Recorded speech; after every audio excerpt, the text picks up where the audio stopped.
These are our ideas, the things that we've put together over the last 2 years. These aren't set in stone. We are absolutely committed to working with you guys and everybody else who's interested in the games in making the best possible game. So while we do have answers for your questions, don't take them as gospel at this point in time. Things are subject to change based on feedback and things like that, and we really want to do that. We're going to have a Q&A at the end of this, but I want to preempt a couple of them to make it really easy. If we're not talking about a class during this panel, don't ask if we're going to have it in the game. The answer is going to be we haven't announced it yet, and we'll announce those things in the future. So I can save you time from standing in line to come up to only get that answer. We're talking about the mechanics of how we as a team design and build a class, and how you as players will be able to interact with the class system in EverQuest Next. So that should frame the kind of things you can expect to hear from these guys up here. And going across, I'd like to introduce the people that are here. Welcome, Steve, by the way. Michael Mann on the end. He's our class and combat lead. Steve Klug, who you've met before, is our technical director. Aaron Carlson here on the end is our lead animator. Michelle Shade is our principal FX artist. And Darren McPherson, sitting in the middle, is our lead designer. So,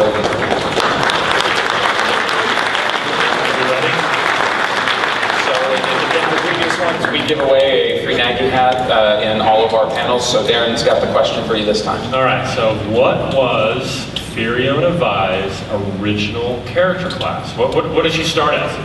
Gentleman right here. All right. Correct. You are correct, sir. Paladin.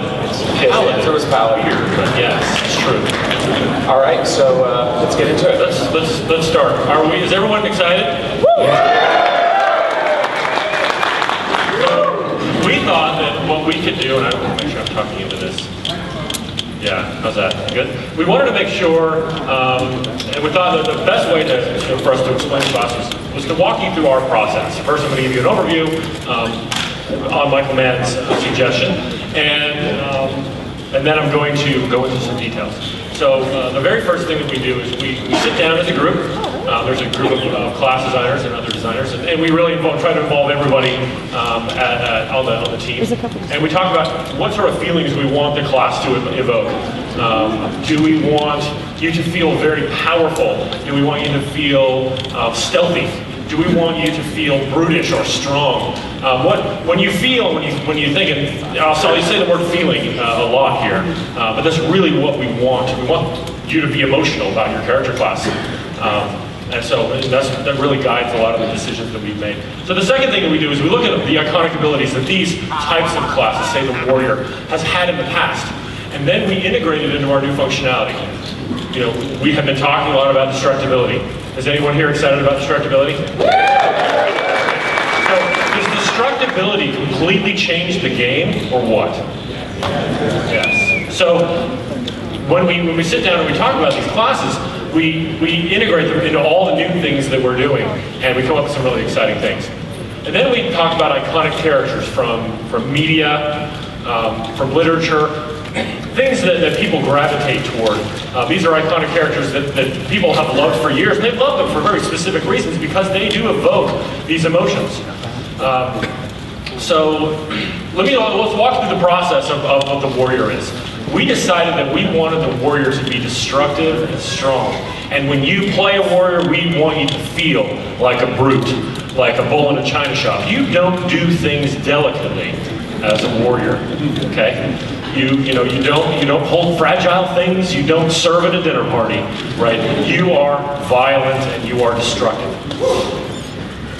So we've given him some abilities: leap, whirlwind, shield bash. All of these abilities push him toward this goal. And the iconic characters among the iconic characters that we associate with him are the Juggernaut, right? This unstoppable force, and the Hulk, who is this raging beast. And the Hulk doesn't serve at dinner parties. So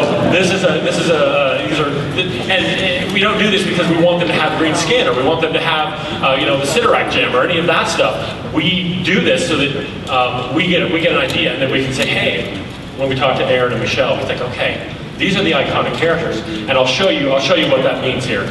So, our warrior is a wrecking ball. We just saw, I'm going to play this again. So, this is the warrior's leap. So, these are some iconic poses in the leap. You see the middle pose there when he's in the air. Who does that look like? Arms bent back, right? The reason that comic book artists have used these poses is because it's a very simple and easy way for you to denote power and strength. And these poses are associated with these things, and we want you to feel powerful and strong when you're playing. So it also has to be fun. We run everything through what we call the fun filter, and all of our abilities need to be very fun to play. You don't have a lot of abilities in this game as a character class. Remember, you've got lots of character classes. You actually have far more character classes than you do have in a class for abilities. So we make sure that each one of these is fun, and each one of these promotes the type of gameplay and feeling that we want for each class. We also make sure that they're fun to look at. If things are fun to use, but no one is impressed when you use them, and you're not impressed when you use them, then we've missed the point. And so, Aaron and Michelle and the particle team, the animation team, some of which are here in the audience. If you wave your hand if you're on the EQ team and you do some of this stuff. So there's Lisa in the back, and so we've got lots of great people who are very invested in this. For example, Lisa in the back did the Void Goliath, the particles, when he raises his fists and the fountains of destruction come up. Did that evoke emotion? Did people like that? You guys like that? Okay. Each one of our abilities should feel awesome. We really want players to look at other people and go, wow, what did he just do? And in our game, you can be what he is. You don't have to re-roll at all. You can just go collect that class. Let's see. This is Aaron. Do you want to talk a little bit, Aaron? Yeah. Okay. So let's take a look at some of the classes in EQ next. We're gonna focus in on just 3 that show a good example of how the classes differ, because all 3 of these are using a 2-handed sword. So what we talk about a lot in animation for the classes, we talk about personality. We want a specific personality to come across. Even in the stances, the silhouettes, are they stoic? Are they high energy? Are they creepy or sinister? We want to make sure that we broadcast that in every aspect of the class, starting from just their general posing, so that when you're playing that class, you really feel like you're carrying that persona. And then we carry that on into the abilities. And we work with design to make sure that we're hitting those marks, we're hitting the iconics that we want to sell. Yeah, so you can see in these animations as they loop through that we really wanted players to feel there was a heaviness to them. Billy spoke about this yesterday in the panel we had. There's weight. When you land as a character class, as a warrior, there's weight, there's gravity. Sound adds to this, the particles add to this, and the roar of the Karen adds to this. It's very good. So let's get down to some brass tacks, some nuts and bolts here. So at this point, you know what the character class process is for us. We do this for every character class. We've got a lot of them, but we really are committed to making each one of them feel amazing. So your class, when you pick a class, it determines your armor, the types of armor you can wear.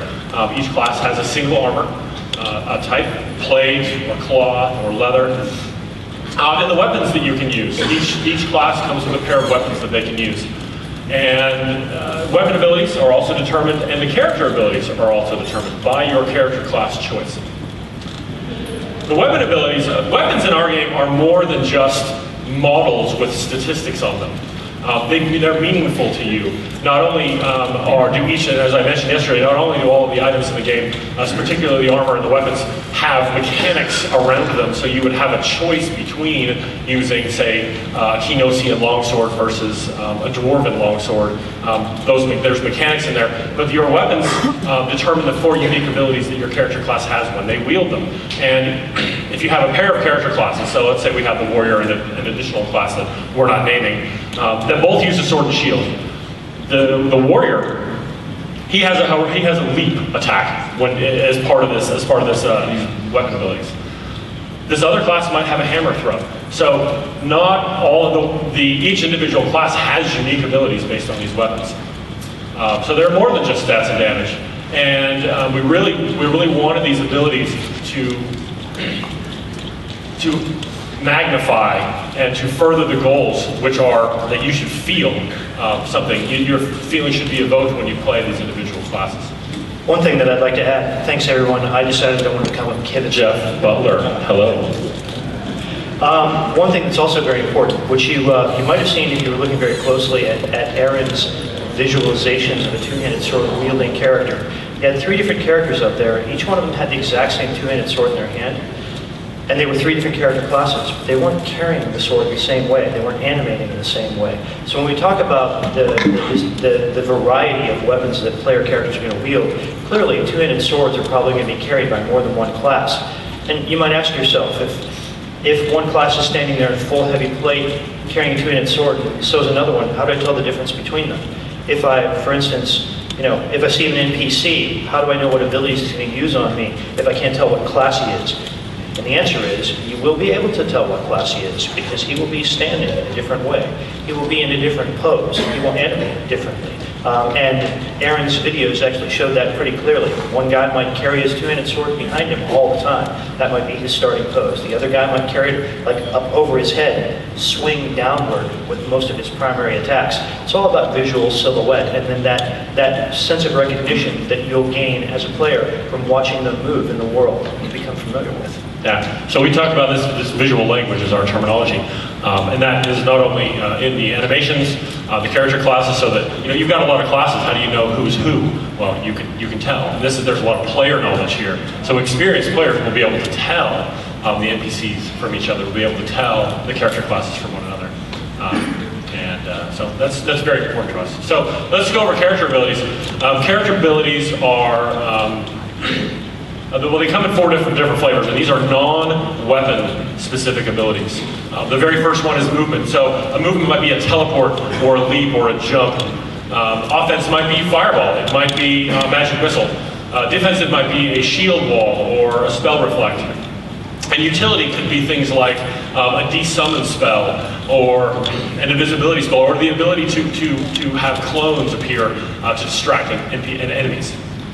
And these all are very important, and Michael Mann will give you some different examples. But so each character class has a unique or semi-unique set of these abilities. We wanted the Blade Master to have all 4 of these things because he does all of these things in equal measure. Whereas the Rogue is a very offensive character class, but has a lot of tricks up his sleeve. So he gets 2 offensive and 2 utility. Rogues may take offense at that. They are very offensive, yes. The wizard, he needs to be able to move around the battlefield and be able to defend himself, so he gets a pair of movement abilities, a defense slot and an offense slot. Now obviously he's got his weapon abilities too, so that's part of the way that he does his damage. And the Tempest, which is a character class that you'll see at the very end of this, and we got some really cool unique animations and particles to further exemplify what our goals are. He's also movement oriented. He does, one of his things is he moves around the battlefield. And he has a pair of movement abilities, offense and a utility ability. So, as we mentioned yesterday, you get to collect all of these classes. As you're adventuring through the world, you'll have the opportunity to find and collect these classes. And every class is advanced individually. So you may have a tier 4 warrior, and a tier 2 wizard, and a tier 1 rogue, and all of these things are different. So you can choose who you play at any given time. swapping between them with relative ease outside of combat. We're still working on all the technical issues with this, but it's important to us for you to have the freedom of choice, and we'll talk a little bit more about that in a minute. This really opens up a lot of new gameplay. I know there's a lot of people who really just want to have be one class, but the way multi-classing works, and Michael will explain this in a minute, you really want to get more things. And we have confidence that most of you will love to play this way. Playing how you want, and where you want, and when you want is a big goal for us. Any progression that you earn while playing, let's say your warrior, can be applied to any of the character classes that you've progressed. So you don't just have to be your warrior to advance your warrior. This isn't a skill-based game. So we hope that that's something that's exciting to you. Is that something that's cool? Opens up a lot of freedom. So often you may want to play an alt, or in our case, a different class, but your friends are doing something that you want to be part of, and you're like, okay, well, I guess I don't have choice there, and choice is a big thing for us. So we thought it would be nice to have this flexibility. We also want you to feel free to play what you want, when you want, regardless of whether it's a raid or a group. EverQuest Next does not require the use of tanks and healers. Our combat mechanics and our AI do not support dedicated healers and dedicated healers and focused tanks. It doesn't work. We don't want a group of people, which has happened to everybody in this room, if you ever done anything that involves a group, to be stuck, not being able to do the content that you want because your buddy didn't log in, who happens to be the one role that you need. And that was a big thing for us, to be able to play what you want, when you want. And our combat model, which we're not talking about in detail today, but we really wanted it to be a very visceral, active, movement-oriented gameplay style that really has everybody responsible for their own safety, and everybody is able to be part of the action. Before you pop off that slide, Darren, pop back. One thing that we've been asked fairly often related to the player characters that this slide exemplifies fairly well is the concept that characters would be able to choose the appearance of their individual avatar. She's a great example of a heavily armored, fully armored female warrior. People should understand that we're providing everyone the choice. Can't be overemphasized because people continue to ask us about the same issue. You will be able to choose how your character looks. You can have a sexy outfit. You can have a fully, heavily armored appearance, whatever suits your needs. And that's a great concept piece that kind of answers that question for people. Can you guys hear me? Yeah. Perfect.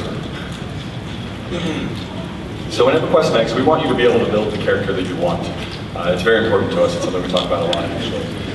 As you play through the game, you are able to collect many classes, and you use those abilities in the character abilities to create different class builds that match your personality and your playstyle. Right? So I'm just going to get into it. I think the best way to explain multi-classing is just to go through an example, right? So here's a warrior. You guys got to see the warrior during the debut? Yes?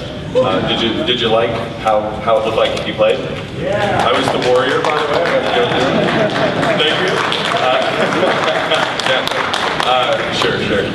So I enjoyed playing the warrior. I thought he was actually a lot of fun. You know, he goes and he has a strong personality, right? He crashes down on the ground and he feels powerful when I play him. He's very destructive. I thought that was very cool. Yeah. I think there were several examples where the warrior would have gone down if the wizard had not been there to DPS. Who was playing the wizard? I think I was probably the wizard. Integral, yes. Whatever. Anyway, so that felt really cool, and that was something that was very enjoyable. But that might not be for every situation. It might not fit my mood, or whatever it is. I might want to change that to do something a little more particular to what I want to do. I might want to give her, maybe a slightly darker personality, or make her kill casters, a lot easier, or make her a little more sneaky. And that's where multi-classing comes in, and we're gonna discuss that right now. So you can't just go about by taking all the abilities you get from all your other classes and just like throwing them into a pot and then doing. all right, I've got a class, it's so awesome, it's got everything. There's an economy to creating your class, and I'll kind of explain what that means. It's kind of a heavy term.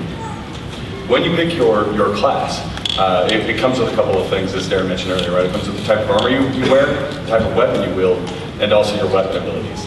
These three things form the core of your class, and you cannot change those as long as you're that class, right?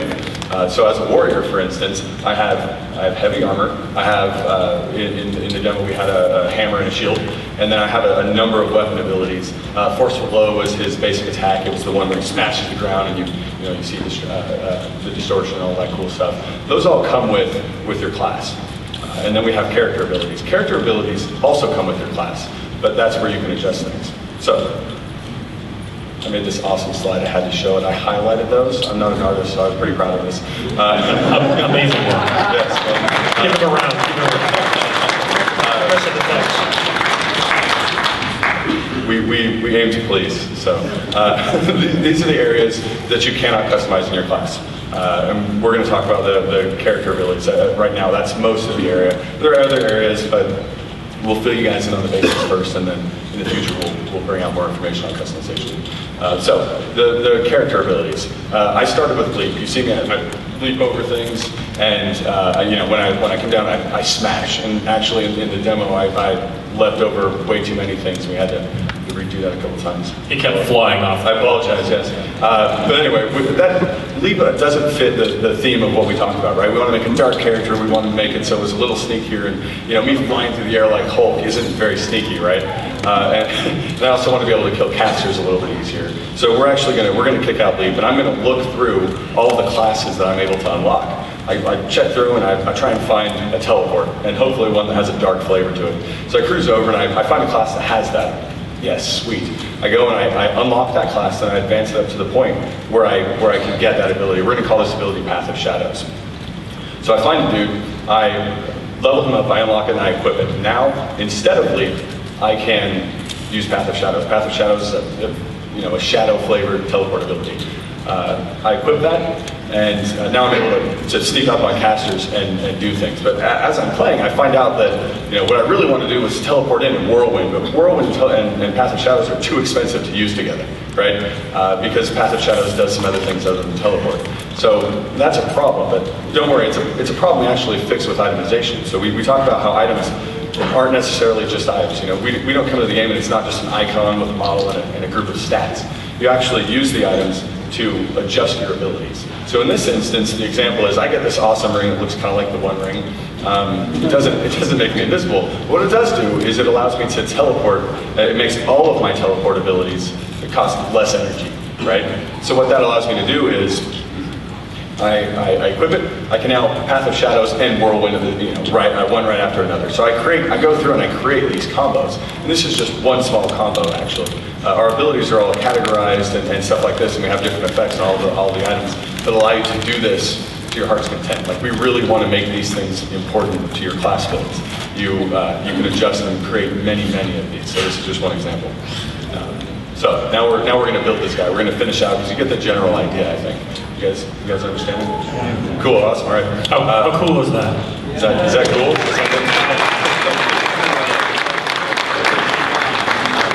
So I'm going to repeat this process, right? I go through and I find a class that has mana burn. I equip that in my offensive slot because it does damage. I find a spell reflect from a different class. I equip that, and I get unsummoned. In case they have pets or anything like that, I can unsummon them. So now I am an anti-caster. I'm gonna teleport in. I'm gonna just destroy these guys, and that's my character build, right? I go and I also collect some items that match the types of abilities that these are. I can get a bunch of items that change my teleport, or I can get some items that change each one of the individual types of abilities if I want.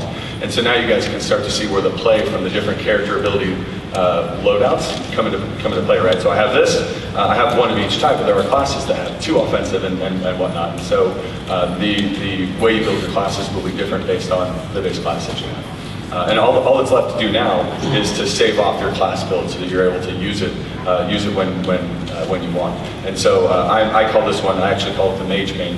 When you save it off, you're able to call it whatever you'd like. And what's important to note is, this is something that we want you guys to experiment to, express creativity and play around with. If you want to make a sneaky archer, you're welcome to. If you have, I don't know, like a dark elf ranger that you've been dying to create, you're able to do that as well. So that's an example of that. So now we have a video of the Tempest that we were able to put together. This Tempest class is it's multi-class with some of the abilities from the demo. So here it is. The Tempest is a storm flavored class. He has a two-handed sword. He focuses on moving around a lot and doing basically devastating attacks. Right. As you can see, those are his weapon abilities. Not that one. Now we're getting into the character abilities. So really, you get quite a bit of functionality and differentiation between all of your different classes, and you can see here the dramatic posing and all that sort of stuff. So we're going to open it up to Q&A, please. So, one thing that I wanted to ask, how many people here have played Magic the Gathering? How many people here have played League of Legends? So, I think a lot of you will understand a key concept that we're trying to push here. That is that every time a new expansion comes out in Magic the Gathering, every time they add a new character in League of Legends, it alters the strategic landscape of the game. So, every time we add new items to this game, every time we add a new character class to the game, the strategic landscape is altered. Keeps things fresh, keeps people who care about the minutiae of character building and playing the game eternally interested and evergreen in terms of what's going on. What's the best set of items and what's the best set of abilities for me to execute exactly what I like to do every Saturday night when I go raiding with my buddies, so on and so forth. It's not the same static game from month to month.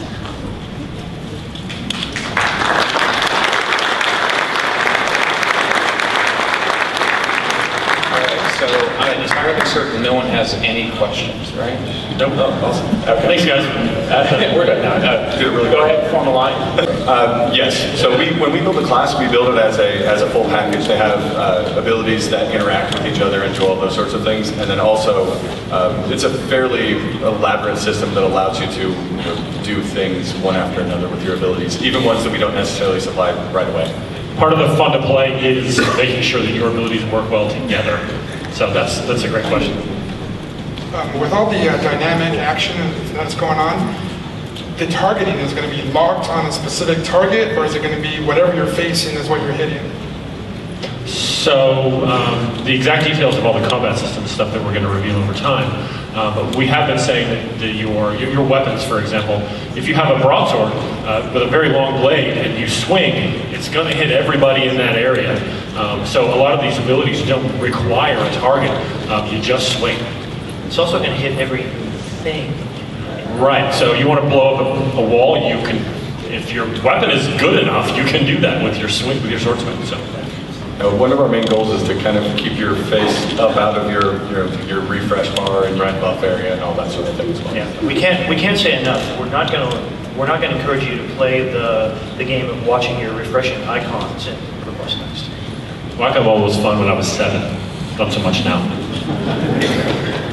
Yeah, I love the idea of multi-classing, but I was wondering, like, if everyone can just do whatever they want, how are you going to prevent people from, like, min-maxing and just gravitating towards one, like, the most powerful build, like someone uploading, like, on a wiki, and so, like, it's really powerful, and just everyone plays that exact build?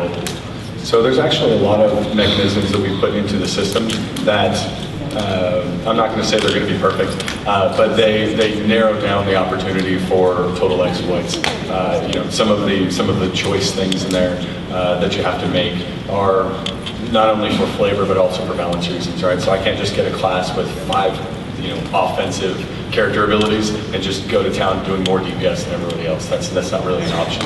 There will, balancing and all that stuff is always an ongoing process. So it's something we work on. And it speaks to Jeff mentioned the changing strategy on the landscape of this game.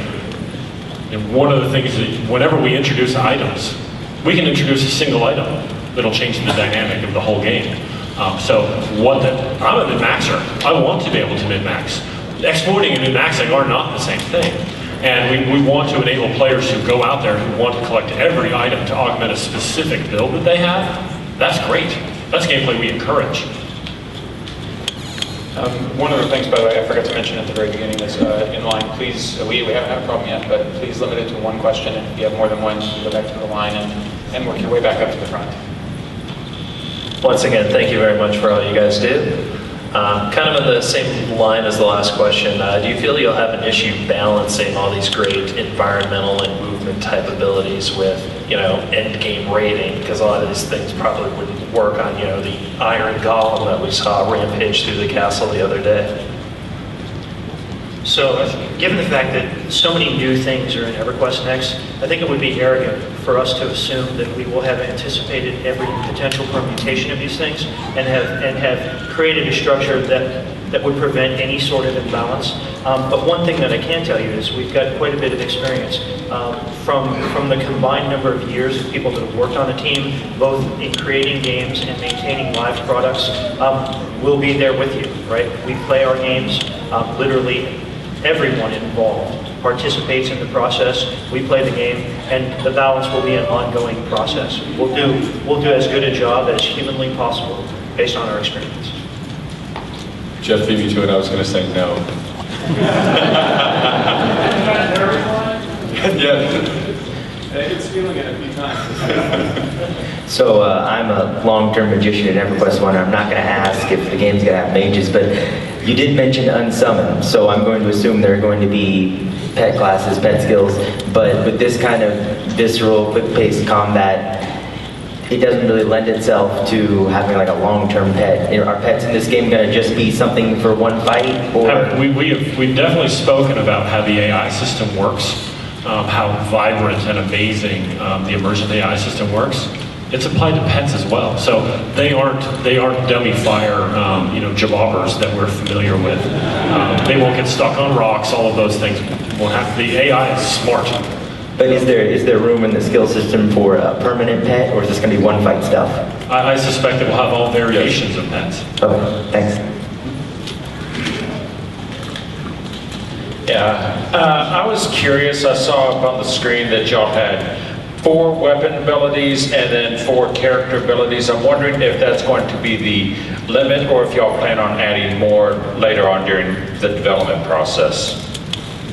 So the plan is that we will add more, but not necessarily more slots. So that currently is the number of total slots that you can use at once, and we'll be adding many more classes and stuff like that in the future that you can slot. And there's more to this system than we're talking about today. So we'll announce more in the future. Yep. Hello. When I'm watching demo, and there's a lot of particle from one character, and I'm wondering if there are like 6 players in the same place, and 6 particles, and you won't see anything, maybe too much particle? Well, I'll take this one because Six golems at the same time. and so you have to understand that during the debut and the videos that you've seen, we were trying to show off the most amazing things that we could for the players to see. So what we showed you there is not what the average person would be able to do. They won't be able to wreak just complete destruction in 2 seconds. Yeah, Terry was later in the game. Terry was piloting the Void Golem. Yes, that was me. I was blowing up the entire world. He just kept spamming his temper ability over and over again. So, but there'll be refreshes so that it would. Yeah. We recognized that what we were showing was something that if you had 6 people there, it would not be. You wouldn't be able to see what was going on. And so the game will be balanced around the idea of having larger numbers of people together, all with destructive abilities and things like that, so that you can see what's going on. All right, so going back to the multi-classing, is this true multi-classing where you can have, like one rogue ability, a wizard ability, a warrior ability, a healing ability, or are you stuck with warrior and wizard? Within your secondary abilities? Yeah. Yes. Character abilities, character abilities. And yeah, there's I wish we could talk about it. There's more to come as well for customization. Yeah, the character abilities that you can customize come from anything that you unlock. So they don't all have to be there isn't a secondary class that you equip from. In regards to combat in groups and in raids, are you envisioning more of a role-less type of dynamic where nobody really has to heal anybody else. Everybody's just in charge of avoiding the damage on their own, and everybody's just kind of doing their own DPS while avoiding damage? Or do you expect raids to have some characters that are more healing oriented or tanking oriented? I know you said there's no specific classes that are only tanking, only healing, but is there any that lean more towards one role? Yeah, we do have classes that I don't want to say lean towards a role, but certainly will have abilities that fit more in line with what you think of as a healer or a tank or something like that. It's important to us that if you enjoy playing defensively, say you're a warrior and you're used to being the front line, we still want you to be able to do that. We want you to be able to play the way that you want to play, basically. But what we mentioned when we mentioned it earlier is what we don't want is staring at a threat meter and insulting the NPC's mom to get him to attack you. Like that's not the kind of gameplay we're looking for. So we'll allow defensive play, we'll allow stuff like that. Be very clear, Jeff. One point to make there is that our NPCs aren't stupid enough to attack the same person over and over and over again while the rest of the party is killing them. They will be able to figure out how you're hurting them, and they will stop you from doing it. That's what we're doing. So while we definitely don't have those mechanics in there, we want you to be able to play defensively and play a support role, but we're very careful to not have to require them so that your 10 buddies or your 6 buddies or whatever can do content without your 7th friend there who's the tank. We don't want that.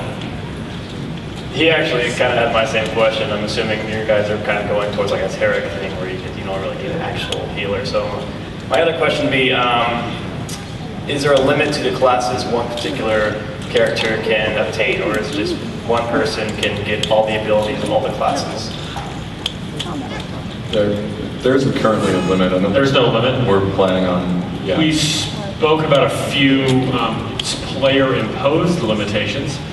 Things like faction. If a faction wanted you to act a certain way before they would train you to, say, be an assassin or a Shadow Knight, or these are hypothetical classes. You may not be able to be that character class until you act accordingly, but there's no artificial limitation. We will be engaging the community about race class restrictions. If you've played Dungeons & Dragons, for instance, you're familiar with like the Dwarven Defender. So in the roundtable, we'll probably be talking to the community, engaging their interest for that sort of thing, right?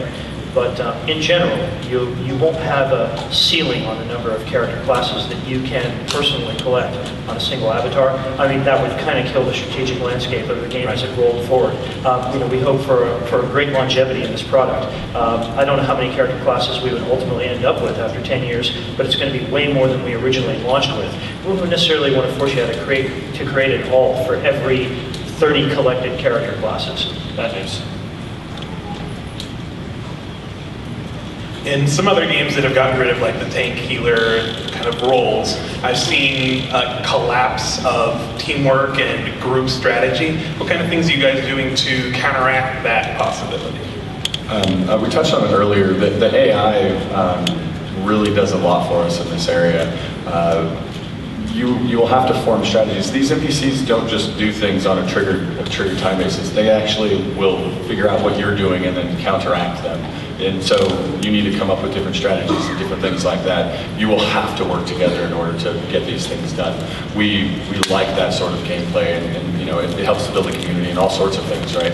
I want to go in and I want to play with people that I play well with, or that that I think play well, and all that sort of thing. So we definitely are cognizant that has happened before, but we will require playing with people and forming strategies. I think one thing that you'll see from us, and we'll demonstrate this as we get deeper into combat, as we talk more about EverQuest next in the upcoming months, we have a very detailed and intricate plan for the strategy and tactics of moving around and fighting. The NPCs are capable of executing strategy and tactics, and you'll require them to overcome them. We are saying that no one specific role or pair of roles is integral to unlocking the strategy of defeating each encounter. And that's one of the things, as game designers, it's kind of a broader answer.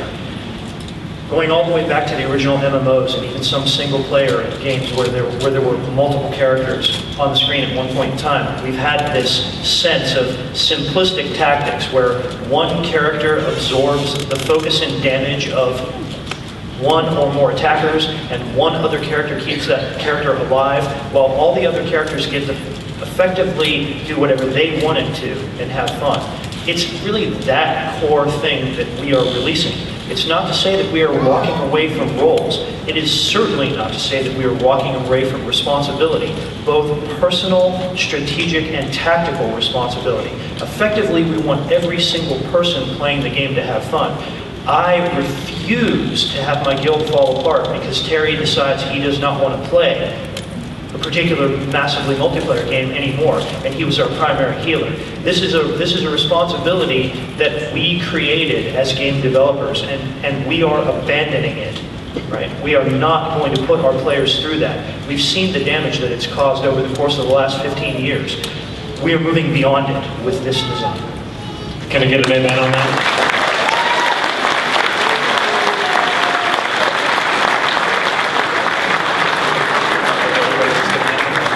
Very good. I like being the person that everybody was dependent on. I mean, why did you think I moved into the producer role? And you know, Terry, it's as if Terry just asked the question, right? He said he liked being the person that everyone depended upon. You know, I was the off tank in my guild for many years. I also played that role because I liked being the person that everyone depended on, because I knew I would be there for everybody. In all love to the healers and tanks who sacrificed, in some cases, their own personal enjoyment.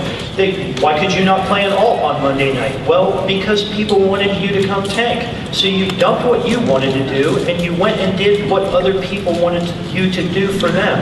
Now, the cohesion that's created in our communities is significant to us, so we won't be abandoning roles. We won't be taking the care and the interest that you have shown in creating your characters and throwing it away. We are going to latch onto that and perpetuate it, just not in a way that creates the situation that we described before.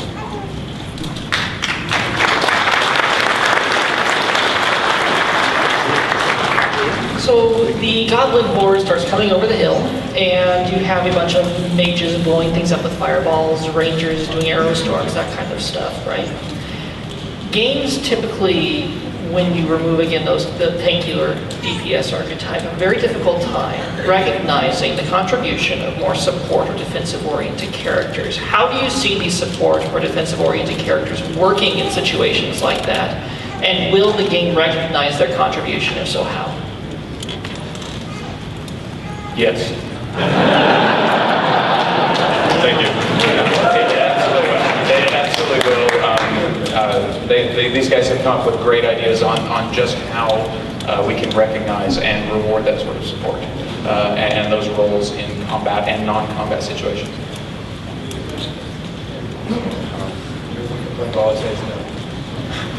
Hi, I had a question about the number of items. It sounds like since we'll be able to collect items for different abilities and customize our characters, which is great, that we may have a lot of items. Do you have ideas about how to manage the inventory? At least in previous games, that's always been an issue. And also, if we switch abilities and want to switch sets of gear, is there a quick way to do that? That kind of thing. So, were you able to make the debut or the keynote on Wednesday? Did you see the big bag song? We do have systems in place that will allow you to easily switch between these and organize them and all sorts of stuff like that. So we are definitely aware of that. It's definitely something we recognize as a potential issue, so we're designing around that. It's a focus for our UI designers. And we're pretty familiar with all the mods that have had to be created in surrounding games for inventory management, for swapping out specs and the gear that goes along with it. And you know, anyone who's played a druid in one game and has had to carry 5 sets of gear around with them knows the meaning of this problem. Thank you for all your work. I'd like to ask the classes and abilities, will they work the same way in a player versus player environment as they do in a player versus... What a great question. So we are, we're not releasing a lot of information about how the PvP stuff will work, and this falls into the realm of that. We would love for there to be a very clear relationship between the abilities that you use in the overworld and the abilities that you use in PvP. And we think that potentially all the destruction and all those things make PvP a different landscape than any one of us has seen. But we'll have more information about that in the future. It's a great question. Yeah, I can say that when we design NPCs, when we design NPCs, we try to make them similar to players. Right. Same scales.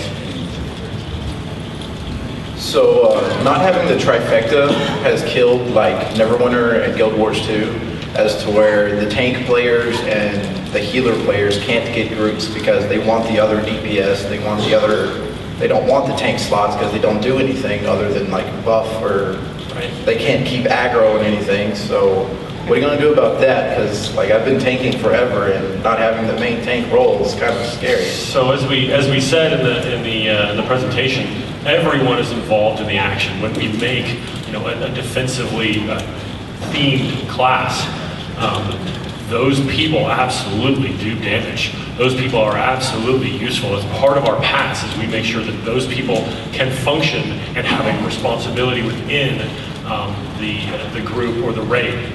So it has to be. I know I played those games that you're talking about. I played those classes that you were talking about. I had a Nord warrior, right? And I know what you are speaking about, and that won't be the case here. Yeah, I'm a guardian, Neverwinter. Guardian warrior, Neverwinter. Yeah, been there. But you had mentioned there'd be maybe 40 character classes, and we have to go out and find them all in the world. But what about character creation? Will we get to choose any one of whatever's out there? Will there be a set of maybe 10 starter? Or do we start out as curious adventurers and have to choose whichever one? Dave mentioned yesterday in the panel the number 8. That's roughly the number that we're targeting. And these would be the typical starting classes for an MMO, where your warrior's going to be there.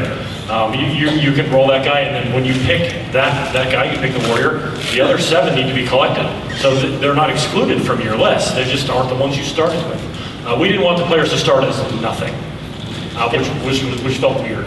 And one thing that we can't emphasize strongly enough, each one of those 8 starter classes doesn't necessarily force you to move into multi-classing.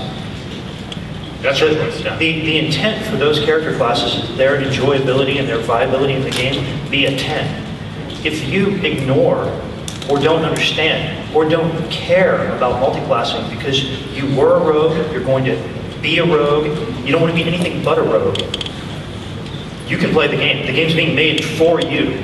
The ability to multi-class is simply icing on your cake, if that's your choice. If you like icing. If you like icing, if not, you can scrape it off. It's still delicious. One slight detail, we use words like starter classes and things like that just to clarify on that. Right. It doesn't mean that it's any different than any of the other classes that are available. Those are just the classes available at the start of the game for you to choose from. They are complete. Not less powerful. Yeah, they're complete classes. And they'll be the familiar ones, right? I've loved most of what I've seen here. The combat system really excites me. I played Secret World. It looks a lot like everyone's going to have something to worry about during a fight. I love that. What worries me is that with Secret World, you had all these different abilities you got to swap out, similar to the system. But you ended up with guilds forcing a requirement of, hey, this is the meta, this is how we're going to do things. It's the same in League where, well, I don't want to see you playing this class like that. I want you to play what everyone says is the best if you're going to be in our guild. How are you going to look to avoid that? Yeah, that's a prickly one because that's it's largely a social issue. I played lots of games where they may have dictated your character class, but it really wasn't necessary for them to do that. So, I don't know. I've played in guilds that required you to turn your money over to the guild, right? And everything that you harvested, because it wasn't about an individual achievement; it was about a guild achievement. Obviously, there are social structures with different strictures that are placed upon individual people. It would be somewhat arrogant of us to assume that a crew from elitist jerks is not going to come into Game X and impose whatever social restrictions they choose. Whether it's role-playing in favor, whether it has to do with individual roles and power levels, or their understanding of the moment-to-moment ability to DPS in exactly the situation that they are going for at any one point in time. That said, it is an issue of game balance. If there's clearly a golden path, if there's clearly 1 out of 40 characters that can dominate every single situation in the world, if there isn't an even balance and a solid approach to that stuff, then we would have failed. Fortunately, we have some extremely experienced people on the team that will help us avoid falling into any sort of pitfall like that. We're already setting up balancing systems and stuff like that to make sure that those sorts of situations don't happen. At least not on our side. And truthfully, working with the community, as we have always worked with the community since EverQuest launched, that'll be a cornerstone of our ability to succeed in these areas. It's about knowing from firsthand experience and the players who are out there communicating with you what's going on in your product. So it was kind of reassuring to hear that you have support classes in mind, because that's kind of a role that to me has disappeared from a lot of games. And like you said, you're trying to break down the archetypes, no more, sword, shield, and healing sign. My question would be, are you, with the choice that you're giving players, is it possible for someone to advance without doing any damage, just completely support, or with your action kind of focused combat, is damage going to be kind of be a necessity? I mean, for adventuring, not talking about crafting progression or any of those things, you'll need to be involved. Otherwise, your party members will wonder what you're doing. Part of that involvement is doing damage for sure, because we don't want you, as we talked about it, we don't want you staring at the life bars and clicking them and healing them. That's not the gameplay that we're going for. I knew lots of clerics who never swung their weapons at all in EQ because there was no need to. And we don't really have, we're not really supporting that form of gameplay. So we want you to be involved. Just so we're clear, we got about 3 minutes left. We needed 5 minutes to set up the next panel, so we probably have time for 3 to 4 questions, I'm guessing, at this point in time. Okay, you already answered about the inventory and all the class changing, but I'm curious, you can switch between what you want. Are there going to be a couple, 5 slots or something? Or are you going to be able to save many different configurations that you want to play with? So we're working on the details of that. Michael, do you want to? Okay, so we're working on the details of that. You'll have some number that you can swap between, but we really don't want to limit your creativity, so I suspect ultimately there'll be a large list. Mine kind of hits on that also when you talk about the skills or abilities. Are you going to end up with rows and rows of action bars like you see in Apple Pie? No. Or are you going to have those available and only so many slots? You're going to fill those slots and you can go, I want this, and this, and this today when I go out to do that. That is exactly the way. You have a... Yes. That's it.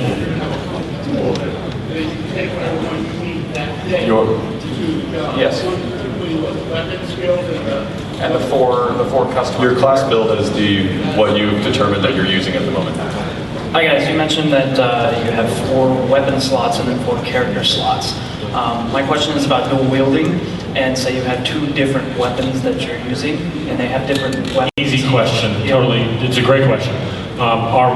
When you wield a weapon, I wield a hammer and shield. That's a weapon. I wield 2 swords. That's a weapon. You certainly can. You can collect the different weapons, but you'll have. Right, it's effectively a weapon set. Yeah. We call them weapon sets. So, if I'm the warrior, I have a hammer and a shield. That's what I have, and I have another weapon set. That you can make sure you can take your shield out and put it with another one.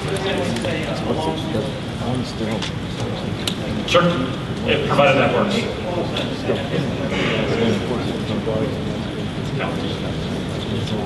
So there are many of us that don't really care to use weapons, say like monks, or wear any armor. Is there going to be any bonus for those that just don't wear like a weapon? So the classes are designed with a very specific flavor in mind, and so if we were to do a class that say didn't have any armor, or didn't have any weapons, That's possible.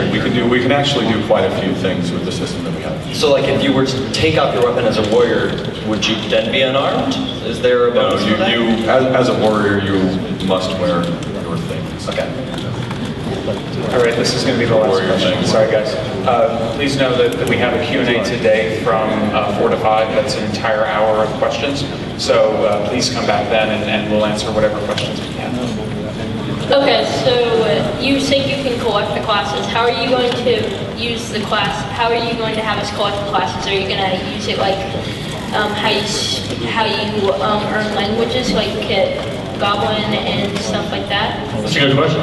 Or are you going to use it like, are you going to have to find scrolls like off mob drops or stuff like that? You've just explained several of the ways that could happen, so yeah, that's great.